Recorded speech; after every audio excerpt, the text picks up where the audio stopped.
समन्त चक्रवालेषु अत्र गच्छन्तु देवता सद्धम्मं मुनिराजस्य सुनन्तु सग्गमुखदं धम्मश्रवण कालो अयं बदन्ता धम्मश्रवण कालो अयं बदन्ता धम्मश्रवण कालो अयं बदन्ता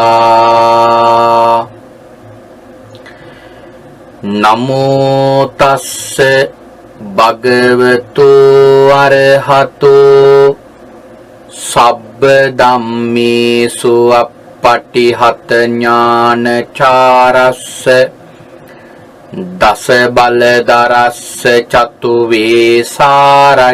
विशारदस्य सब्ब सत्तुत्तमस्य धम्मीश्वरस्य धम्मराजस्य धम्मस्वामिस्य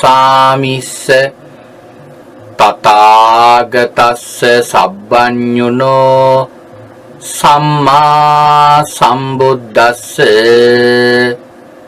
नमो तस्य भगवतो अरहतो सब्ब धम्मेषु अपटिहत ज्ञानचारस्य दस बलधरस्य चतुर्वेशारज्य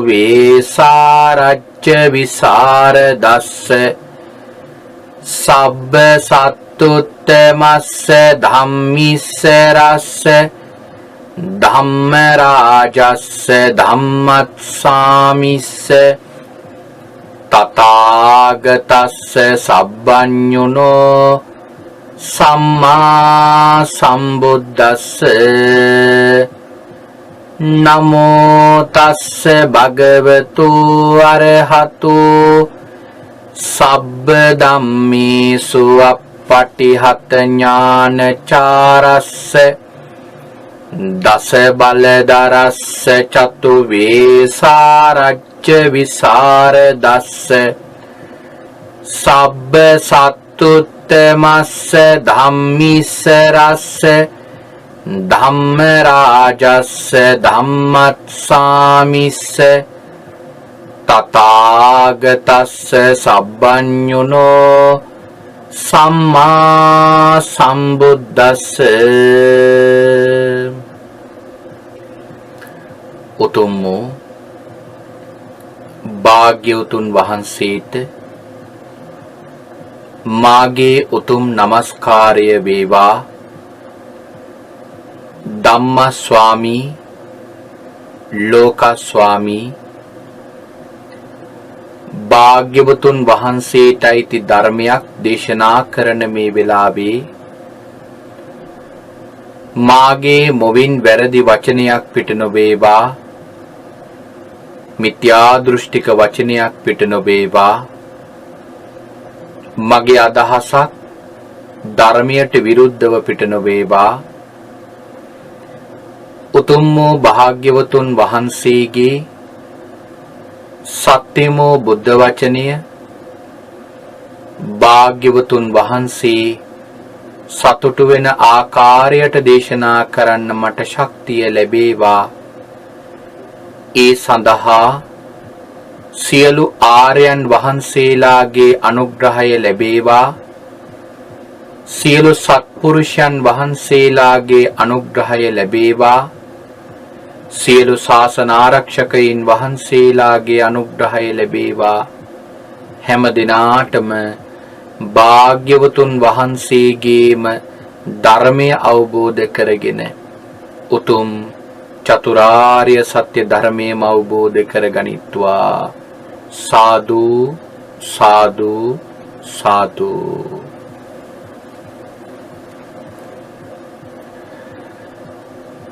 සද්ධර්ම ශ්‍රාවක කාරුණික ගුණගරුක පින්වත්නි, අද දවසේදී මේ පින්වත් හැම දෙනාම මේ වෙලාවේ බලාපොරොත්තු වන්නේ භාග්‍යවත් අරහත් සම්මා සම්බුදුරජාණන් වහන්සේ විසින් ඔබෙත් මගෙත් නිවන පිණිස මහා කරුණාවෙන් දේශනා කොට වදාළ සුවාසෝ දහසක් ධර්මස්කන්ධයන් අතරින් ඊ타ත්ම වටින ධර්ම කාරණාවක් ශ්‍රවණය කරන්නටයි.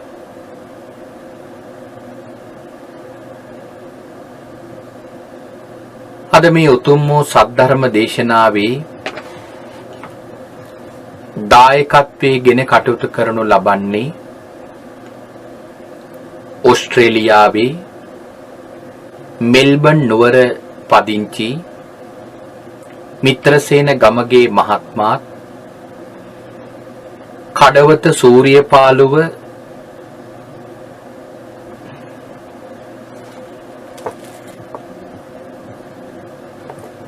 කඩවත සූරියපාලුව පදිංචි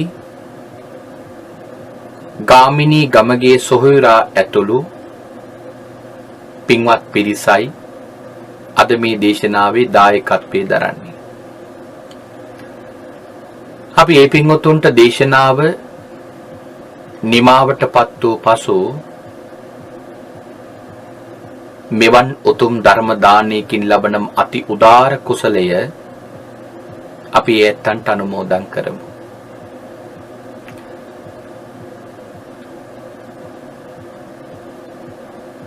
මේ දිනවල සාකච්ඡා කරගෙන යන ධර්මකාරණාව කුමක්ද කියන වග අපේ ශ්‍රාවක පින්වත් පිරිස දන්නා කියන කාරණාව.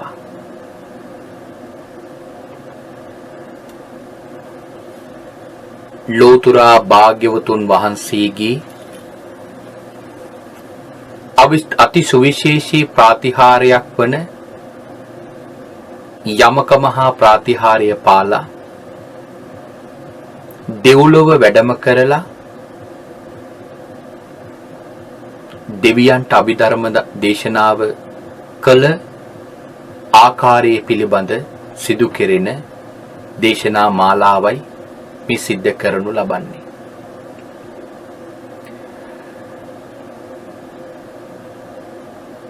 මේ දේශනා මාලාව තුළින් ලෝතුරා බුදුරජාණන් වහන්සේගේ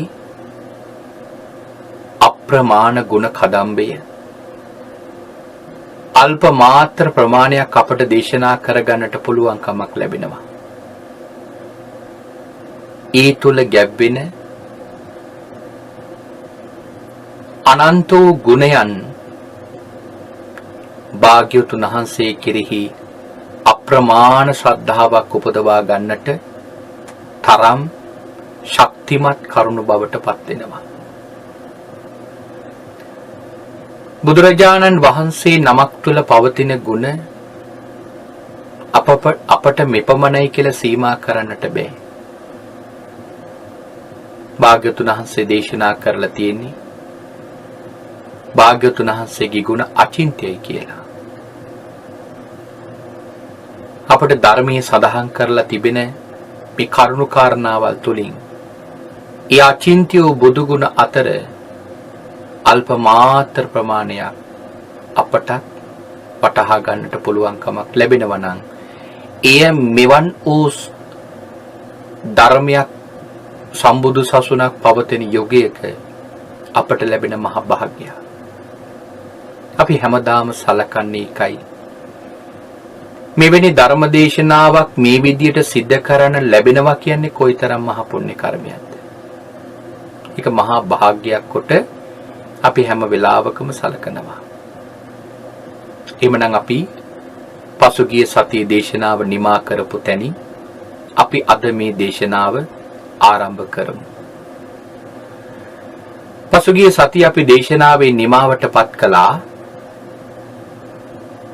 භාග්‍යවතුන් වහන්සේ දැන් යමක මහා ප්‍රාතිහාර්ය පාලා තව්තිසා දෙව්ලොවට වැඩම කළා. උන්වහන්සේ පාණ්ඩුකම්බල ශෛලාසනයේ දැන් වැඩ ඉන්නේ. ඒ වෙලාවේ දස දහසක් සක්වලවල් වලින් දෙවිවරු බ්‍රහ්මයෝ එතනට ආවා. ඒ ආපු පිරිස අතර විශේෂ දෙවි කෙනෙක් ගැන අපි සඳහන් කළා. දෙවිවරු දෙදෙනෙක් පිළිබඳ. ඉන්දික කියන දෙවියෙකුයි අංකුර කියන දෙවියෙකුයි කියන දෙවිවරු දෙන්නෙක් පිළිබඳ විශේෂ කරුණක් අපි දේශනා කළා. භාග්‍යවතුන් වහන්සේ මේ දෙවිවරු දෙදෙනා මූලික කරගෙන දානේ ආනිසංස පිළිබඳ විශේෂ දේශනාවක් කළා. දක්ඛිනා විභංගයක් පිළිබඳව උන්වහන්සේ විශේෂ කාරණාවක් සියලු දෙවියන්ට දේශනා කරලා නිමා උනෙන් පස්සේදී දැන් භාග්‍යවතුන් වහන්සේ අභිධර්ම දේශනාව ආරම්භ කරන්නටයි බලාපොරොත්තු වෙන්නේ. මේ දෙවිවරු අතර අති සුවිශේෂී දිව්‍ය පුත්‍රයෙක් ඉන්නවා. ඒ වෙන කවුරුවත් නෙවෙයි. අපේ භාග්‍යවතුන් වහන්සේගේ මෞස්ථානෙහිපත් වූ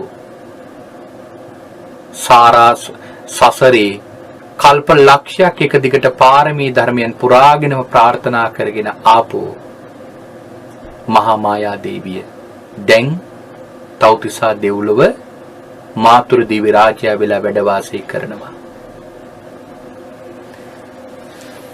සියලු දෙවිවරු පිරිවරාගෙන ඇය ඒ මාතුරු දිව්‍ය රාජ්‍යය එතනට පැමිණිලා දැන් බොහෝම සතුටින් දේශනාවට සම්බන්ධ වෙනවා.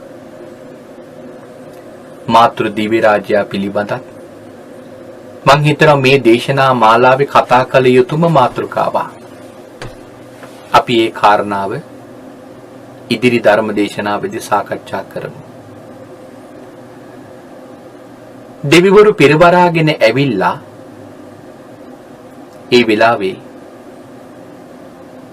භාග්‍යවතුන් වහන්සේ දැන් පාණ්ඩුකම්බල ශෛලාසනී රුක්ෂයේ මුල හරියට පහන් 1000ක් පත්තු කරාම ලැබෙන ආලෝක බව ෂඩ්වර්ණ රශ්මි මාලාවෙන් මුළු දිව්‍ය තලයේම ශෝභමාන කරමින් උන්වහන්සේ දැන් මේ ස්ථානයේ වැඩ වාසය කරන්නේ. ඒ උතුම් බුදු මහිමය දක්වමින් වැඩ ඉන්න භාග්‍යවතුන් වහන්සේගේ ළඟට ඇවිල්ලා මාතෘ දිව්‍ය රාජ්‍ය ආරාධනා කරනවා. ස්වාමීනි භාග්‍යවතුන් වහන්සේ මේ දෙව්ලොව දෙවිවරු ස්වාමීනි ඔබ වහන්සේ මෙලොව සම්මා සම්බුද්ධත්වයට පත් වූ දා පටන් හරියට පිපාසාවෙන් පැන් පොදක් බලාපොරොත්තුවෙන් සිටින්න කෙනෙක් යම්සේද ඊටත් වඩා දැඩි ධර්ම පිපාසාවෙන් ඉන්න මේ දෙවිවරු හැමදාම බලාගෙන හිටියා කවද්ද භාග්‍යවතුන් වහන්සේ අපේ මේ දෙව්ලොවට වැඩම කරලා අභිධර්ම දේශනාව කරන්න කියලා. ස්වාමීනි මේ දෙවිවරුන්ගේ ධර්ම පිපාසාව සංසිඳවන්න අභිධර්ම දේශනාව දේශනා කරන සේක්වා කියලා ආරාධනා කළා. අපේ භාග්‍යවතුන් වහන්සේ දැන් දේශනාව ආරම්භ කරනවා. අභිධර්මයේ කියලා කියන්නේ ගැඹුරු ධර්මයක් තියෙන්නේ. ඒක සාමාන්‍ය කෙනෙකුට හිතන්නවත් බැරි ආකාරයේ ධර්මයක්. බුදුරජාණන් වහන්සේ භාග්‍යවතුන් වහන්සේ දේශනා කරන කාරණාවත් ග්‍රහණය කරගන්න හරි අසීරු දේශනාවක්. අපි භාග්‍යවතුන් වහන්සේ දැන් දෙව්ලොව ඉඳගෙන මේ දේශනාව කරනවා. කොපමණ කලක් කරනවද? ධර්මයේ සඳහන් කරලා තියෙන්නේ තුන් මාසයක් පින්වතුනි මේ අභිධර්ම දේශනාව දෙව්ලොවදී පවත්වනවා.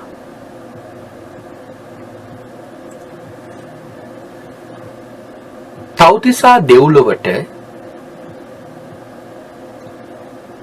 එක දවසක් ගත වෙන්නේ අපේ මනුස්ස වර්ෂ 100ක් යාම. අපේ මනුස්ස වර්ෂ අවුරුදු 100ක් ගත වුණාම තව්තිසා දෙව්ලොවට එක දවසක් ගත වෙනවා. එහෙමනම් තව්තිසා දෙව්ලොවට 3 මාසයක් ගත වෙනවා කියන්නේ අපේ 3 මාසයක් ගත වෙනවා කියන්නේ අපට මාස 3ක් එහෙම නැත්නම් දින 90ක් ගත වෙනවා කියන්නේ තව්තිසා දෙව්ලොවට ඊටාම සුළු කාලයක්. අපේ අවුරුදු 100ක් නම් ඒ දෙව්ලෝකේ එක දවසක් කියන්නේ අපේ 3 මාසයක් කියන්නේ ඒ දෙව්ලොවට ඊටාම සුළු කාලයක්. පිටුතුනි මේ අභිධර්ම දේශනාවේ තිබෙන විශේෂත්වයක් තියෙනවා. ඒ තමයි අභිධර්ම දේශනාව සාමාන්‍යයෙන් පිටුතුනි සෑම බුදුරජාණන් වහන්සේ නමක්ම දේශනා කරන්නට තෝරගන්නේ තව්තිසා දෙව්ලොව. ඒකට හේතුව තමයි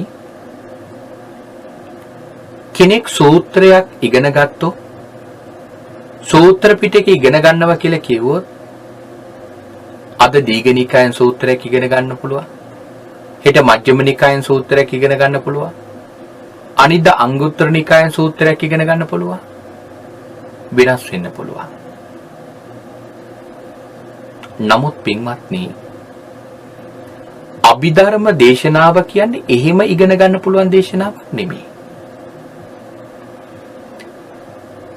යමෙක් අද අභිධර්ම දේශනාව ඉගෙන ගන්න පටන් ගන්නවා නම් ඒ කෙනා අපි හිතමු හෙට දවසේ දෙවෙනි පාඩම කරනවා. ඒ කෙනා හෙට දවසේ පාඩමට සම්බන්ධ වෙන්නේ නැහැ. තුන්වෙනි දවසේ අභිධර්ම දේශනාවට ඒ පාඩමට සම්බන්ධ වුණොත් අර දෙවෙනි දේශනාව මගහැරිච්ච නිසා තුන්වෙනි දේශනාව වැටහෙන්නේ. මෙන්න මේකයි අභිධර්ම දේශනාවේ තිබෙන ගැඹුරු බව. දැන් භාග්‍යවතුන් වහන්සේ මනුෂ්‍ය ලෝකේ ඔය අභිධර්ම දේශනාව කළා නම් කරන්න යන කාල සීමාව කොච්චරක්ද? මාස 3ක්. නමුත්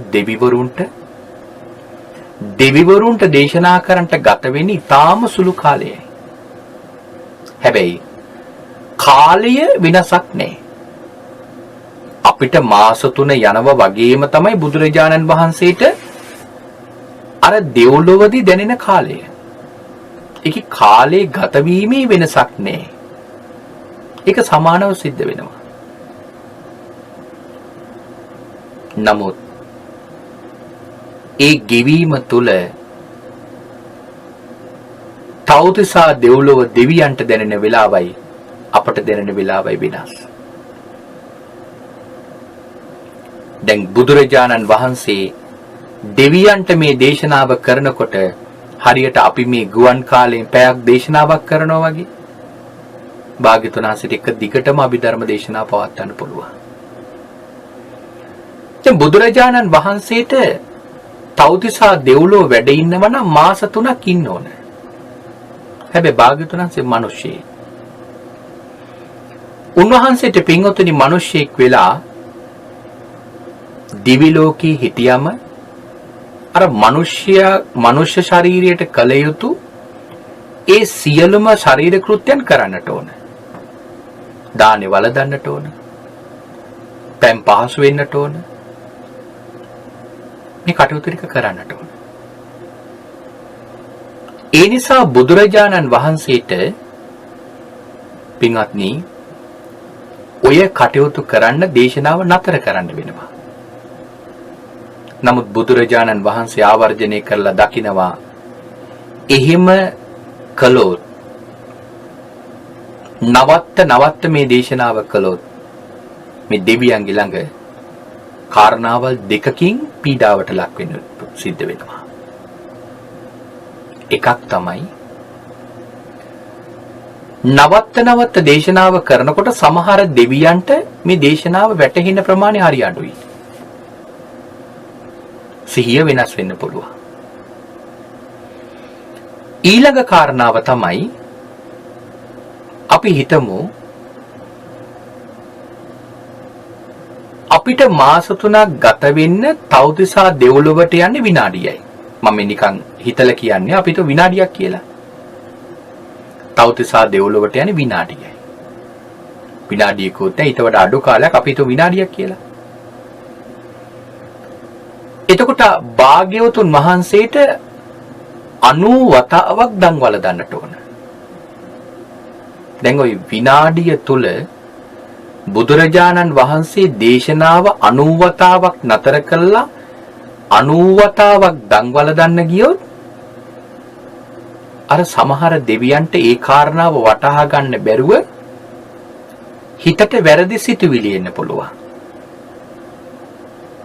බුදුරජාණන් වහන්සේ මෙපමණ දන්වල දෙනවා වගේ වැරදි සිතක් එන්න පුළුවන්.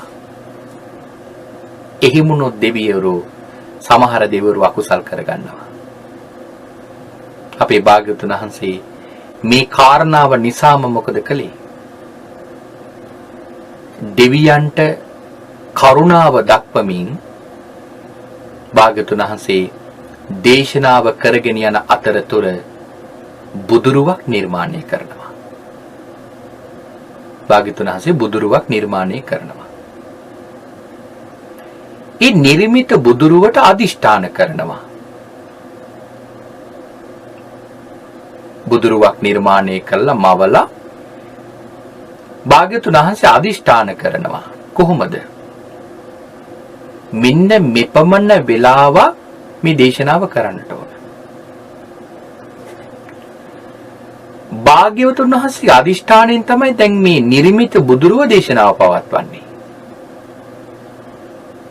එතකොට බලන්න ලෝතර බුදුරජාණන් වහන්සේගේ අදිෂ්ඨාන ශක්තිය කොච්චර බලවත්ද?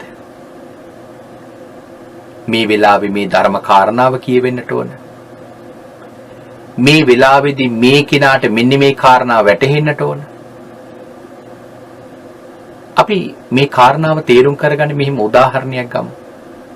මේ උදාහරණය කොහෙත්ම මේ කාරණාව තේරුම් කරගන්න ගැලපෙන්නේ නැහැ. නමුත් ඒ කාරණාව හිතන්නයි මම මේ උදාහරණය කියන්නේ.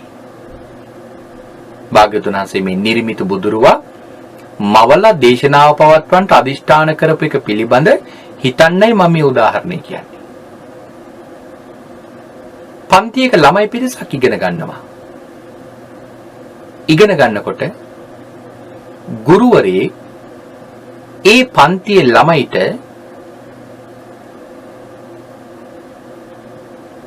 පටිගත කරපු දේශනාවක් අහන්න දෙනවා. අදාළ පාඩම පිළිබඳ පටිගත කරපු දේශනාවක්.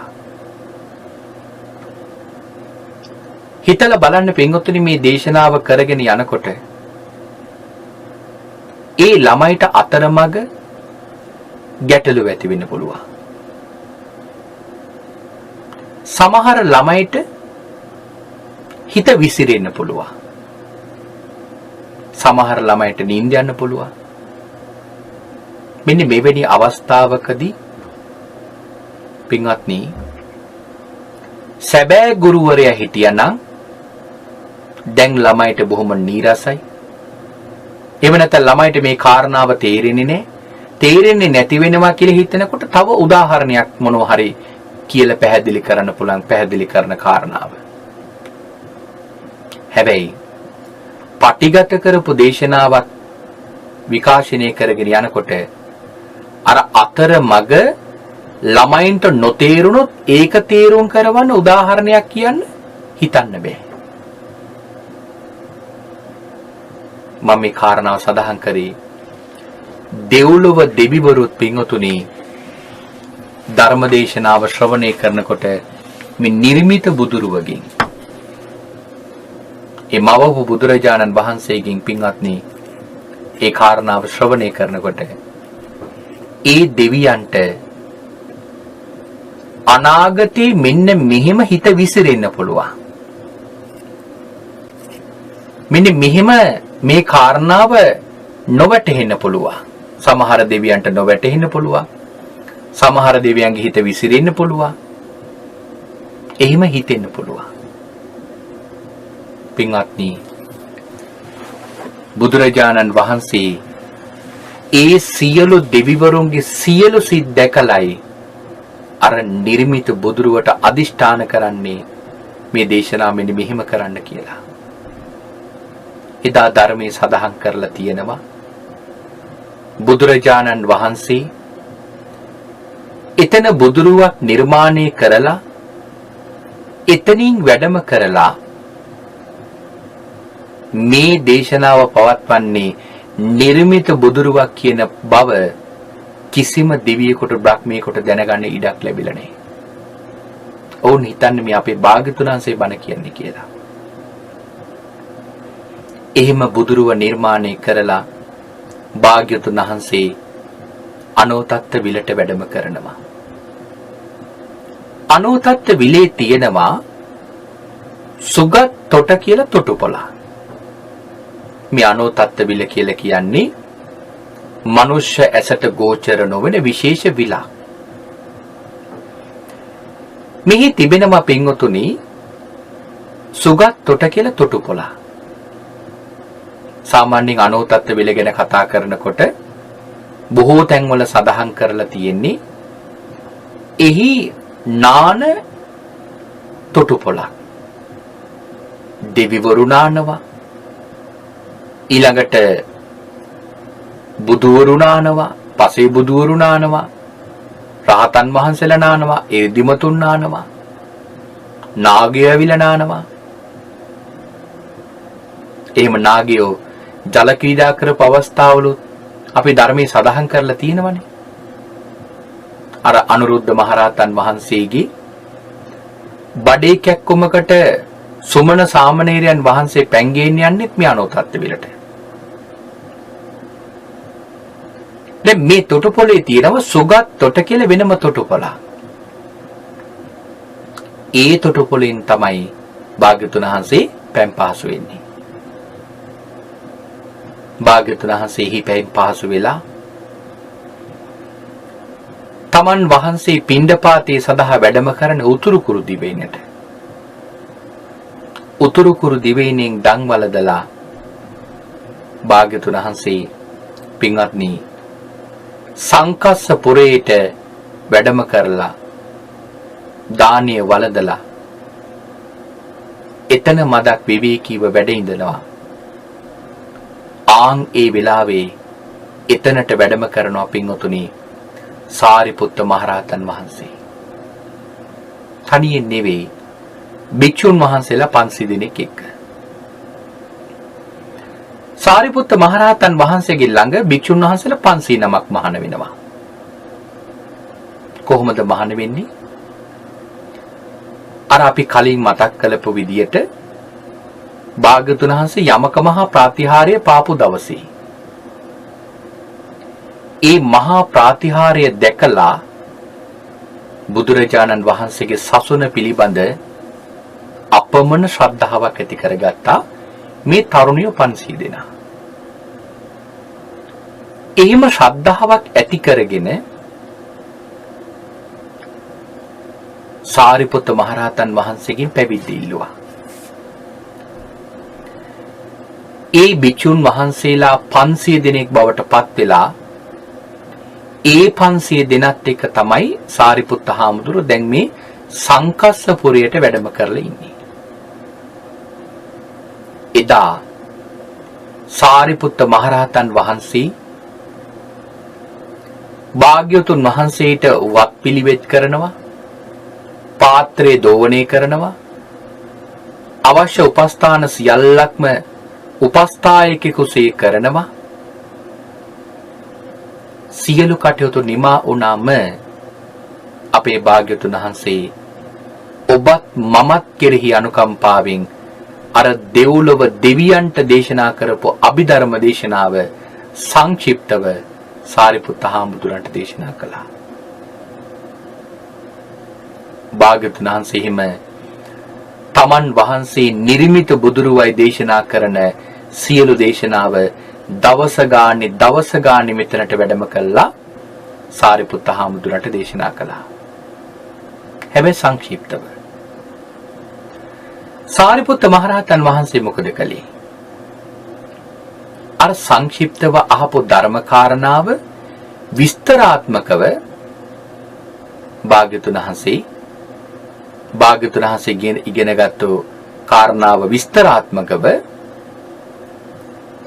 අර තමන් වහන්සේගේ ළඟ පැවිදි වුණු භික්ෂුන් වහන්සේලා 509ට දේශනා කළා. උන්වහන්සේලාට එක කටපාඩම් කෙරෙව්වා. පින්වතුනි, ඊතන විශේෂ කරුණක් සඳහන් කරලා තියෙනවා. මනුෂ්‍ය ලෝකේ ඒ අභිධර්ම දේශනාව හරියට වටහාගෙන කටපාඩම් කරන්න පුළුවන් භික්ෂුන් වහන්සේලා අතර විශේෂ භික්ෂුන් වහන්සේලා 509ක් තමයි මේ 509. ඒ උන්වහන්සේලාම තෝරගත්තේ මේ දේශනාව කරන්න. ඒකට විශේෂ හේතුවක් තියෙනවා. මේ 509 මීට කලින් ලෝකේ පහළ වෙච්ච කාශ්‍යප භාග්‍යවතුන් වහන්සේගේ සසුනේ. උන්වහන්සේ වැඩ වාසය කරපු කාලේ මේ 500 දෙනා එක්තරා ගුහාවක වවුලන් 500 දෙනෙක් වෙලා ඉපදිලා ඉඳලා තියෙනවා. කාශ්‍යප භාග්‍යවතුන් වහන්සේගේ ශාසනයේ පැවිදි වුණු එක්තරා භික්ෂුන් වහන්සේලා දෙනමක් පින්වත්නි ඊටාම හොඳින් අභිධර්ම දේශනාව ඉගෙන ගන්නවා. අභිධර්ම දේශනාව ඉගෙනගෙන උන්වහන්සේලා දෙනම නිතර අර ගල් ගුහාවේ ගිහිල්ලා මේ අභිධර්ම දේශනාව සජ්ජායනා කරනවා. නිතර අභිධර්ම දේශනාව සජ්ජායනා කරනවා. පින්වත්නි, අන්න ඒ සජ්ජායනා කරන අභිධර්ම දේශනාවේ තිබෙන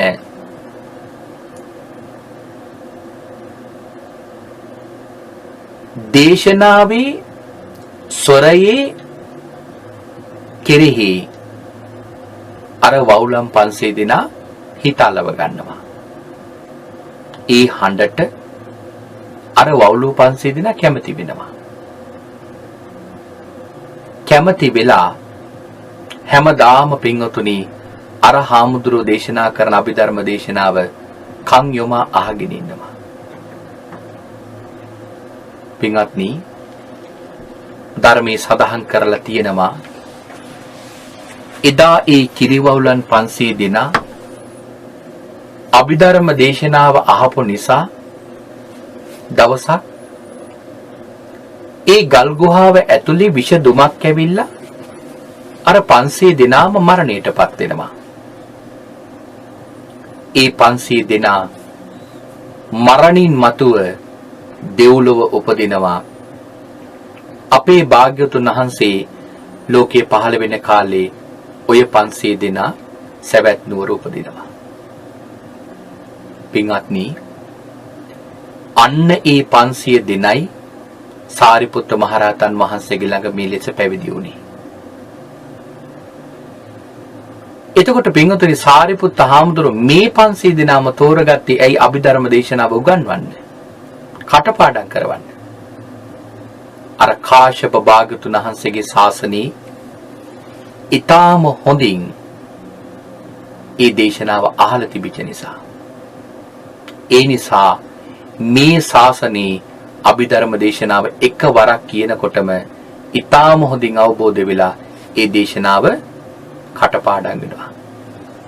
ඒ නිසා සාරිපුත්ත හාමුදුරුවෝ අර 500 දිනාට බුදුරජාණන් වහන්සේගෙන් අසා දැනගන්න සංක්ෂිප්ත කොටස විස්තරාත්මකව දේශනා කරනවා. දැන් පින්වත්නි, භාග්‍යවතුන් වහන්සේ තව්තිසා දෙව්ලොව දෙවියන්ට අභිධර්ම දේශනාව පවත්වනවා. හැමදාම අර වගේ සංකස්සපුරයට වැඩම කරලා අපේ ලෞතර භාග්‍යවතුන් වහන්සේ සාරිපුත්ත මහරහතන් වහන්සේට අභිධර්ම දේශනාව උගන්වලා සාරිපුත්ත මහරහතන් වහන්සේ අර 500 දෙනාට අභිධර්ම දේශනාව කටපාඩම් කෙරෙව්වා. ඒ අභිධර්ම දේශනාව තමයි පින්වතුනි අපිට අද මේ විදියට ග්‍රන්ථාරූඪ වෙලා තියෙන්නේ. මේ වෙලාවේ පින්වත්නි අභිධර්ම දේශනාව අහගෙන හිටපු 3 මාසයක් මනුෂ්‍ය ලෝකේ කාලෙන් කාලය ගත වුණාම භාග්‍යතුන් වහන්සේ දේශනා කරපු අභිධර්ම දේශනාව නිමාවටපත් වෙනකොට එදා දේශනාව ශ්‍රවණය කරපු දසදහසක් සක්වල දෙවිවරු බ්‍රහ්මයෝ බොහෝ දෙනෙක් ධර්ම අවබෝධය කරගත්තා. ඒ අතර විශේෂයෙන්ම මාතෘ දිව්‍ය රාජයා සෝවාන් ඵලයේ පිහිටියා. මාතෘ දිව්‍ය රාජයා මේ දේශනාව නිමාවටපත් වලින් පස්සේදී අපේ ලෞතර බුදුරජාණන් වහන්සේ පිළිබඳ විශේෂ ගුණ වර්ණනාවක් කරනවා. උන්වහන්සේ කෙරෙහි හිත පහදවාගෙන මාතෘ දිව්‍ය රාජයා භාග්‍යතුන් වහන්සේගේ ඉදිරියේ සියලුම දෙවියන්ට කලින් විශේෂ ප්‍රීති වාක්‍යයක් මෙහිම සඳහන් කරනවා. මාගේ බුදු පුතනි, අද පමණක් නොවේ පෙර අතීත ජීවිතවලදී පවා ඔබ මා වෙනුවෙන් මගේ සැපේ වෙනුවෙන්ම අප්‍රමාණ විදියට ඔබ වහන්සේ කැප වුණා. මට ඒ පිළිබඳව තියෙන්නේ බලවත් සතුටක්. පෙර ජීවිතවලදී ඔබ වහන්සේ වෙනුවෙන් ඔබ වහන්සේ මා කෙරෙහි අප්‍රමාණ කරුණාවෙන් පුතෙක් දෙමව්පියන්ට සලකන්නේ යම් තැනක ඉඳගෙනද ඒ සියලුම අපෝපස්ථානයන් ඔබ වහන්සේ මට අතීත ජීවිතවලදී කළා. පින්වතුනි, ධර්මයේ සඳහන් කරලා තියෙනවා අපේ භාග්‍යවතුන් වහන්සේ බෝධිසත්ව කාලයේදී මේ දෙමව්පියන්ට උපස්ථාන කිරීම කියන කාරණාව ඊටාම හොඳින් සිද්ධ කරලා තියෙනවා. උන්වහන්සේ එහෙම සිදු කරපු නිසා පින්වත්නි අපේ භාග්‍යතුන් වහන්සේට සුප්පතිට්ඨිත පාද කියන මේ පාද ලක්ෂණේ පවා ලැබුණා. දෙමව්පියන්ට විශේෂයෙන්ම උපස්ථාන කරපු නිසා සුප්පතිට්ඨිත පාද කියන පාද ලක්ෂණේ ලැබුණා. උන්වහන්සේ මොන අභියෝගී ආවත් කවදාවත් පින්වත්නි දෙමව්පියන්ට සලකන එක නතර කරලා නැහැ. මං හිතනවා මේ කාරණාව අපේ සමාජයේ බොහෝ දෙනෙකුට බොහෝ දරුවන්ට කියලා දෙන්න පුළුවන් විශේෂ කරුණක් කියලා. මාතෘ දිව්‍ය රාජයා දැන් මෙතනදී කියනවා සසරේ නොයෙක් ජීවිතවල Tamanට පුතෙක් වෙලා ඉඳගෙන කොයිතරම් උපස්ථාන කරාද කියලා. එක ජාතකයක් කියනවා කට්ටහාරි ජාතකය.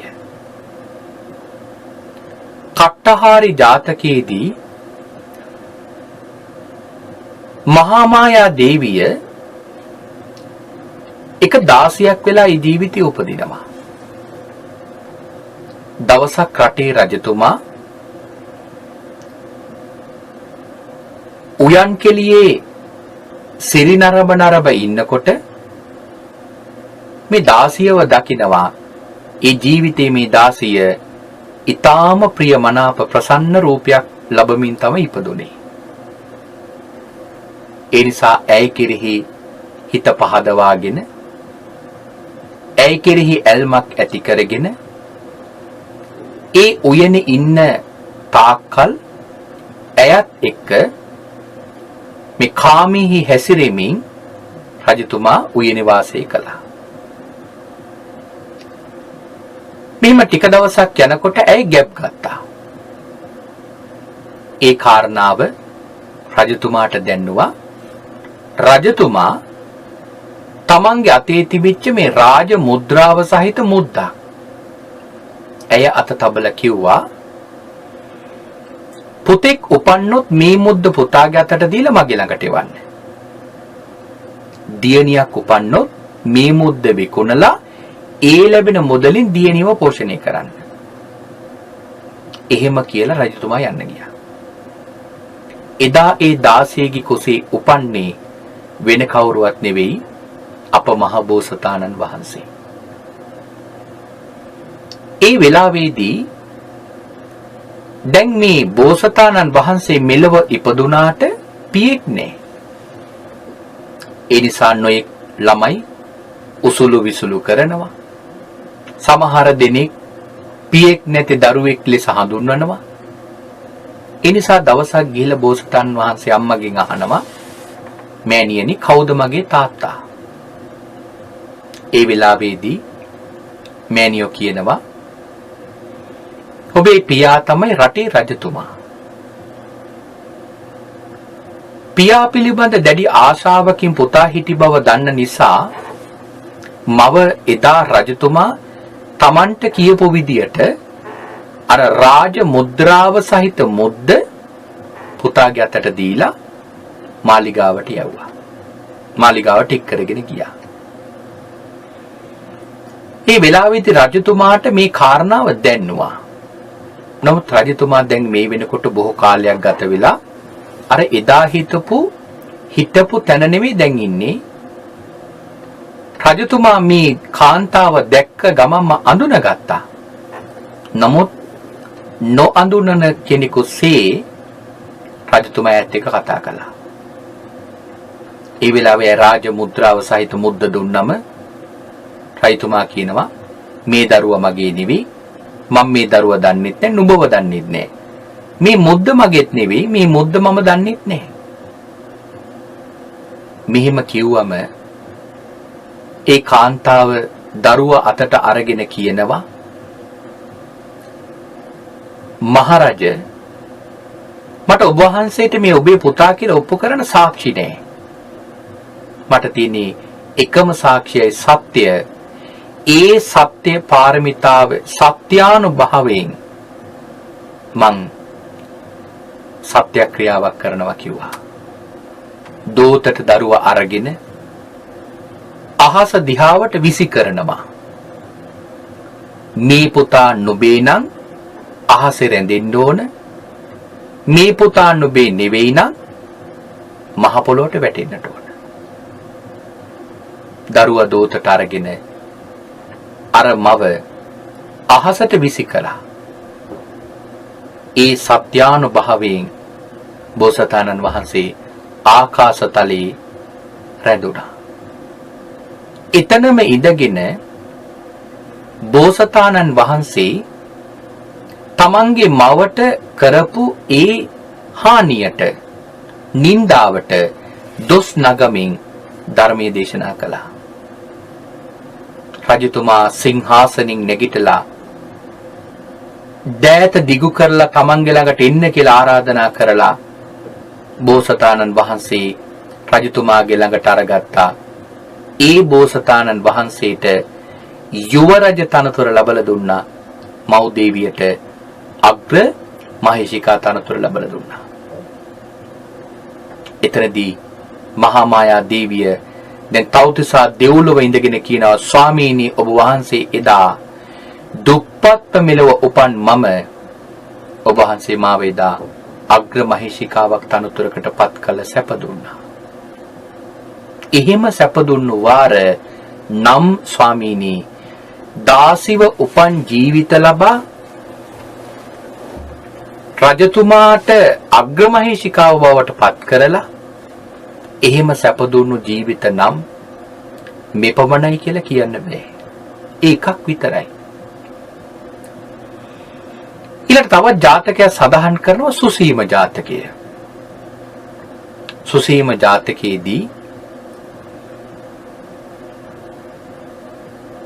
රටේ රජතුමාගේ එක්තරා සටන්කාමියෙක්ට දාව දක්ෂ පුරෝහිතයෙකුට දාව අපේ බෝසතාණන් වහන්සේ ජීවිතේ ඉපදුනා. නමුත් ටික දවසක් යනකොට අර පුරෝහිතයා මරණයටපත් වුණා. බෝසතාණන් වහන්සේ තරමක් වයස මුහු කරා යන කාලේ අර පුරෝහිතයා මරණයටපත් වුණා. ඒ වෙලාවේ දැන් රජතුමාට උපදෙස් ලබලා දෙන්න, රජතුමාට යමක් කියලා දෙන්න කෙනෙක් රජතුමාගේ ළඟ නැහැ. ඒ නිසා දැන් අවශේෂ පිරිස රජතුමාගේ ළඟ ඉන්න නොඑක් අමාත්‍යවරු ආදී පිරිස රජතුමාගේ දැන් පුරෝහිත තනතුරට එන්න උත්සාහ කරනවා. ඒකට තමන්ගේ දැනුම පරීක්ෂා කරන දවසක් ඔවුන් තීරණය කළා. එහිම තීරණය කරලා තව දවස් 7කින් මෙන්න මෙහිම වාදයක් තියෙනවා. එතනින් ජය ගන්න කෙනා තමයි රජතුමාගේ පුරෝහිතයා වෙන්නේ. මව්දේවිය බෝසතාණන් වහන්සේට මේ කාරණාව කියමින් හඬන්න පටන් ගත්තා. නුඹේ පියාත් හිටියනම් නුඹේ පියා තමයි පුරෝහිතයා. දැන් අපට ආයමත් සැප සම්පත් රජතුමාගෙන් ලබන්න නම් ඉඩක් නැහැ. මෑණියන්ගේ මේ අඳෝනාව අහලා ඇඬීම අහලා ශෝකයටපත් වෙච්ච බෝසතාණන් වහන්සේ ඒ වෙලාවේ කියනවා මෑණියනි නොහඬන්න කියලා සංසිඳවලා දිසාපාමොක් ආචාර්යවරයෙක් මුණ ගැහිලා ඒ දිසාපාමොක් ආචාර්යවරයා ළඟ ඊටාම කෙටි කාලයකින් සියලුම වේද වේදාන්ත පරතරටම ඉගෙන ගත්තා. ඉගෙනගෙන බෝසතාණන් වහන්සේ රජතුමාගේ ළඟට ඇවිල්ලා 7 වෙනි දවසේ අර සියල්ලෝම පරාජයට පත් කරමින් තමන්ගේ ප්‍රඥා මහිමේ පෙන්වමින් රජතුමාගේ පුරෝහිත භාවයට පත් වුණා. එහිම වෙලා තමන්ට නොලැබෙන්න ගියපු ඒ ධනය නැවත මෞතුමියට ලබලා දුන්නා. එදා මහා මායා දේවිය මාතෘ දිව්‍ය රාජ්‍යයා අපේ භාග්‍යතුන් වහන්සේගේ ඉදිරියේ වැඳගෙන කියනවා ස්වාමීනි එහෙම නැති වෙන්න ගියපු ධනය අරගෙන මට සැප දීලා මාව පෝෂණය කරපු ජීවිත ස්වාමීනි මෙපමණයි කියලා නිම කරන්නට බෑ. බලන්න පින්වතුනි අපේ මහබෝසතාණන් වහන්සේ දෙමාපියන් සතුටු කරන්න කොච්චර කැපකිරීම කළා තියෙනවද? ඒ කරපු කැපකිරීම නම් මෙපමණයි කියලා නිම කරන්නට බෑ. පින්වත්නි භාග්‍යවතුන් වහන්සේ බෝධිසත්ව ජීවිතයේදී අම්මා තාත්තා වෙනුවෙන් ඊතරම් කැපකිරීමක් කරා නම් අපි පින්වතුන් හිතලා බලන්න දරුවෝ වෙච්ච ඔබ දෙමව්පියෝ වෙනුවෙන් කොයිතරම් කැපකිරීම කරන්න ඕනද? අපි හැම වෙලාවකම උත්සාහ කරන්නට ඕන දෙමව්පියන්ව සතුටු කරවන්න. හැබැයි සමහර වෙලාවට සමහර දරුවන්ට ලැබිලා ඉන්න දෙමව්පියෝ සමහර වෙලාවට ඒ තරම් හොඳ අවබෝධයක් තියෙන දෙමව්පියෝ නොවෙන්න පුළුවන්. නමුත් දෙමව්පියෝ මොන මට්ටමක ජීවත් වුණත් දරුවෝ හැම වෙලාවකම හිතනද මේ ලෝකයට අතපය හතර කොර නොකර මං යදින ජීවිතයකටපත් නොකර අපට උගන්වලා පුළුවන් විදියට ඒ දෙමව්පියෝ දරුවෝ වෙච්ච අපිට මෙහෙම තැනක් හදලා අද සමාජයේ ජීවත් වෙන පසුබිම හදලා දුන්නා. දරුවෝ ඔබ හිතන්න කිලෝ 3-4ක බරකින් යුක්ත අපිට කිලෝ 1ක බරක් ඔබ බලන්න කුසේ එල්ලගෙන කොච්චර දවසක් ඉන්න පුළුවන්ද කියලා. නමුත් අපේ අම්මා අපිව කුසේ තියාගෙන එපමණ කාලයක් හිටියා. කොච්චරක්ද? මාස 10ක්. එහෙනම් හිතන්න ඒ දුක කොච්චර දුකක් ඇද්ද? අපිව මේ මව් කුසේ පිළිසිඳ ගත්තම ඒ අම්මා මොනතරම් දුක් විඳද? කන්න බෑ, වමන යනවා, නිදා ගන්න බෑ, කුසතලේ කියලා බයක් තියෙනවා. පඩියක් නැගලා පඩියක් බිමට බහින්නේ හරි පරිස්සමෙන්. ඒ තරම් අපිව පරිස්සම් කළා. එහෙම පරිස්සම් කරලා මේ ලෝකේ විඳින්න පුළුවන් ඊටාම භයානකම වේදනාව, දරුණුතම වේදනාව වන මෙලොව දරුවෙක් උපදවන වේදනාව ඒ අම්මා අපි නිසා වින්දා. කුඩා කාලේ ඉඳලා කැතකුණු අතගාලා නින්දක් නැතුව ආහාරක් නැතුව අවුරුදු 5ක් 6ක් වෙනකන් අපිව S2 වගේ රැක බලා ගත්තා. අපේ පින්වත් දරුවනේ මේ ටිකම ප්‍රමාණවත් නැද්ද? අපේ අම්මා අපිට කරපු දේවල් ගැන හිතන්න. මං හිතනවා මේ ටිකම ප්‍රමාණවත් වෙයි කියලා. අපේ පින්වතුනි කවදාවත් එහෙම තමන්ව පෝෂණය කරලා මෙලොව උපද්දවපු ඒ අම්මට විරුද්ධව වචනයක්වත් කතා කරන්නට එපා. සමහර වෙලාවට දෙමව්පියන්ගේ තීන්දුව తీරන තමන්ට දරා ගන්න බැරි වෙන්න පුළුවන්. තමනුත් පෘථග්ජනයිනේ. හැම වෙලාවකම ඉවසන්න. මොකද ඒ දෙමව්පිය අපිත් එක්ක ඉන්නේ බොහෝම කෙටි කාලයයි. අපිට වඩා වැඩි කාලයක් ඉන්න පුළුවන්. හැබැයි දෙමව්පියෝ නැති දවසක අපට දැනෙන දුක එදාට පින්වත්නි අපට හදාගන්න බැරි වෙයි. අනේ මගේ අම්මා, මගේ තාත්තා මගේ ළඟ හිටියනම් කොච්චර හොඳයිද කියලා Tamanට හිතෙන්න පුළුවන්. මම මේ කාරණාව අද මෙතන මතක් කළේ බලන්න අපේ මහබෝසතාණන් වහන්සේ පාරමිතා පුරන ජීවිතේ තමන්ගේ අම්මව සතුටු කරන්න කොච්චර කැපකිරීම කළා තියෙනවද? අපි පින්වතුනි අපි අම්ම සතුටු කරන්න එහෙම කැපකිරීම කරාද? මම මේ කරුණ ඔබට මතක් කළේ හිතන්න දරුවෝ වෙච්ච ඔබට දෙමාපියන්ව සතුටු කරන්න පුළුවන් ඕනතරම් පැතිකඩ තියෙනවා. කුඩා ළමයි හැම වෙලාවකම හිතන්න මම ජීවත් වෙන විදියට තමයි මගේ දෙමාපියන්ගේ ගෞරවය රැකෙන්නේ. මම වරදක් කළොත් ඒකට බනින්නේ දෙමාපියන්ට. හැබැයි ආදරණීය දුවේ පුතේ ඔබ දරුවෝ වෙච්ච ඔබ යම් දවසක හොඳින් ඉගෙනගෙන හොඳ තැනකට ගියොතින් එදාට ඒ දෙමව්පියෝ තරම් සතුටු වෙන කෙනෙක් මේ ලෝකේ කොහෙවත් නැහැ. ඒ දෙමව්පියන්ව සතුටු කරන්න පුළුවන් ඔබට ආන්නේ විදියට. ඔබ හොඳට ඉගෙනගෙන හොඳ තැනකට ගිහිල්ලා හොඳ රස්සාවක් කරගෙන හොඳට ගියක් දොරක් හදාගෙන හොඳට සමාජයේ ජීවත් වෙන්න. එතකොට දෙමව්පියෝ සතුටු වෙනවා. ඒ දෙමව්පියන්ව සතුටු කරන්න පුළුවන් ඕනතරම් පැති අපි ළඟ තියෙනවා. හැබැයි පුංචි දෙයකින්වත් හිත රිදවන්නට එපා.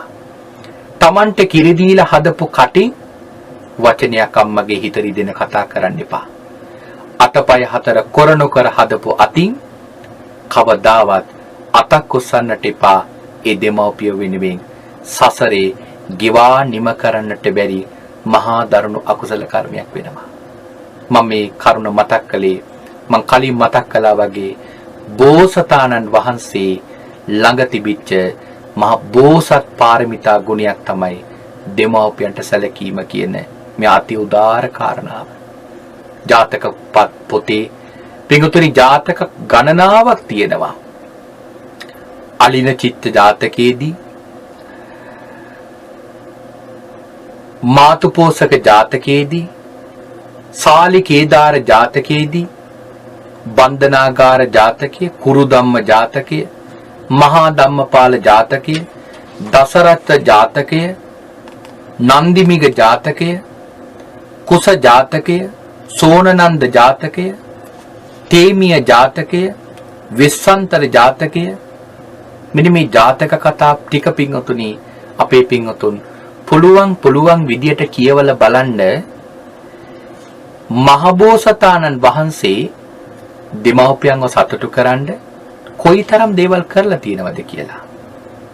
මං හිතන්නේ මේ කාරණාවල් වලදී ජාතක පොතේ සඳහන් මේ ජාතක ටිකක් දේශනා කරන්න පුළුවන් නම් ඊතරම් වටිනවා. නමුත් එහෙම දේශනාව කරන්න ගියොත් අපේ මේ දේශනා මාලාව තවත් දීර්ඝ වෙනවා. ඒ නිසා අපි මේ ප්‍රමාණය දේශනා කරන්නට අදහස් කරගන්නේ නැහැ. නමුත් මම මේ සඳහන් කරේ දැන් අර සාලිකේදාර ජාතකයේදී අපේ පින්වතුන්ට මතක ඇති. දෙමව්පියෝ දෙන්න අන්දයි බෝසතාණන් වහන්සේ ගිරවෙක් වෙලා. ගිරා අම්මා තාත්තා දෙන්න අන්දයි හැමදාම කුඹුරට ඇවිල්ලා කුඹුරෙන් වී කාලා තවත් වී කරලා කරගෙන යනවා. කුඹුරු අයිතිකාර මිනිසයා මේ කාරණාව හොයලා බලනකොට ගිරව අරගෙන යන්නේ වෙන කාටවත් නෙවෙයි තමන්ගේ අන්ධ දෙමව්පියෝ දෙන්නට. එහෙම දෙමව්පියෝ උපස්ථාන කළා. මෙහෙම ජාතක කතා ගත්තොතින් පින්වතුනි මම සඳහන් කළේ එකයි ඊටාම රසවත් මේ ජාතක කතා බෝසතාණන් වහන්සේ දෙමව්පියන්ට උපස්ථාන කරපු විදිය පිළිබඳ.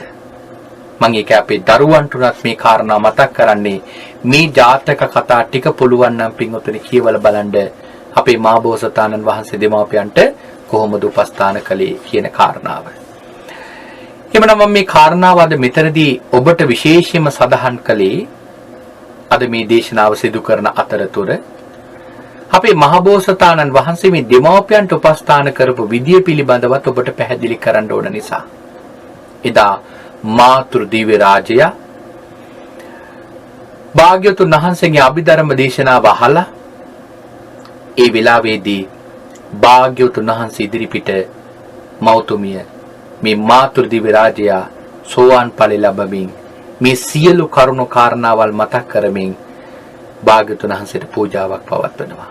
ප්‍රීති ගාථාවල් කියමින් පූජාවක් පවත්වනවා. මාතෘ දිව්‍ය රාජ්‍යය වෙලාවේ කියනවා නොඑක් ජීවිතවල ඔබ වහන්සේ මට මාව පෝෂණය කරපු ජීවිත නම් මෙපමණයි කියලා නිම කරන්නට බෑ. ස්වාමීනි භාග්‍යවතුන් වහන්සේ පදුමුත්තර භාග්‍යවතුන් වහන්සේගේ ජීවිතේ ඔබ වහන්සේවම ලැබමින් මම පාරමිතා පිරුවා.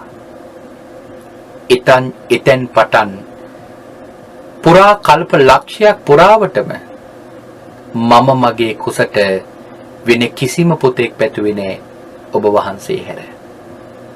ඔබ වහන්සේත් එසේමයි. ඔබ වහන්සේ සංසාරේ ඒ කල්ප ලක්ෂය පුරාවටම වෙන මවක් පැතුවේ නෑ මම හැර. ඊතරම් මේ කල්ප ලක්ෂය පුරාවටම ඔබ වහන්සේත් මමත් මේ සසරේ ගමන් කරගෙන ආවා. එහෙම ආපු වෙලාවේ ඔබ වහන්සේ නිසා මට ලැබිච්ච දේවල් මේ පමණයි කියලා කියන්නත් බෑ. ඔබ වහන්සේ නම් උදාර පුතෙක් මෙලොවට බිහි කරපු නිසා එදා ඔබ වහන්සේ බිහි කරපු මොහොතේ ලොම්බිනි සල්ලොයනේදී සතරවරන් දෙවිවරු සුද්ධාවාස ලෝකේ මහ බ්‍රහ්මීන් වහන්සේලා අරහත් බ්‍රහ්මීන් වහන්සේලා මට පූජා පවත්වමින් ඔබ වහන්සේ වැනි උතුම් පුත්‍රවණක් මෙලොවට දායාද කිරීම අගය කරමින් මට පූජාවල් පවත්වලා මට ලැබුණු සත්කාර මේ පමණයි කියලා නිම කරන්නට බෑ. එවන් පුතෙක් වදපු මම මොන තරම් දෙයක් මගේ ජීවිතේට මම ලැබුවද කියලා භාග්‍යවතුන් වහන්සේගේ ඉදිරියේ තමන් වහන්සේ ලැබපු මේ සතුට ප්‍රකාශ කරනවා. මෙලොව යම්කිසි අම්මා කෙනෙක් පුතෙක් පතනවා නම් ඔබ වහන්සේ වැනි පුතෙක්ම පතන්න ඕනේ කියලා හැම අම්මා කෙනෙක්ම හිතන්න ඕනේ කියලා කියන්නේ මේ නිසයි කියලා මාතුරු දිව්‍ය රාජ්‍ය මෑණියන්ට ප්‍රකාශ කරනවා.